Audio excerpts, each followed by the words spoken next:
A line passes through the points -7, 2, and 2, -1.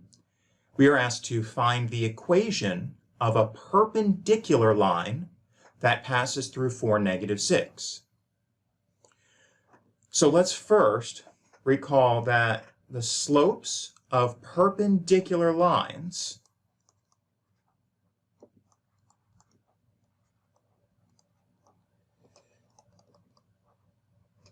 have the property that the slope of the second line is the negative reciprocal of the slope of the first line. Or alternatively, sometimes you see it written as m1 times m2 is -1. If you multiply the slopes, you get -1. So let's find the slope of the first line. A line passes through the points -7, 2, and 2, -1. Let's call the slope of that line, let's call that the m1. So then m1 is -1 minus 2 over 2 minus -7. Just using standard slope formula, y2 minus y1 divided by x2 minus x1. So then this is -3 divided by 9, or -1/3. That would be the simplified form.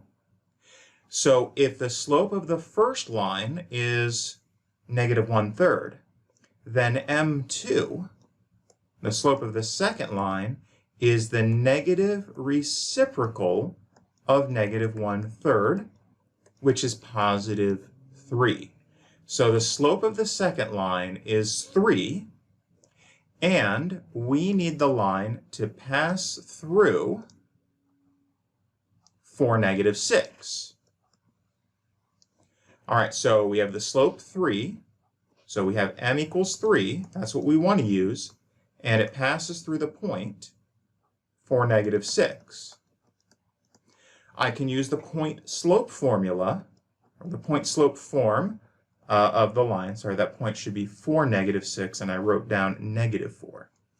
I can use the point slope form of the equation of the line and write that y minus -6 is equal to m3 by x minus 4. Y minus y1 is m by x minus x1. And we can simplify this. So we can write y plus 6 is 3 times x minus 4. And if all we're asked for is an equation, we're done. That's an equation of the line. If we need the slope-intercept form,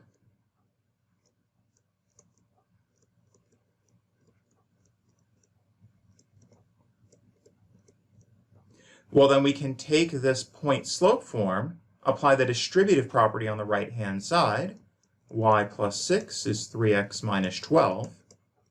And then we can just subtract the 6 from both sides, and we can write y equals 3x minus 18. These two equations, right, they're the same line, just written in different forms.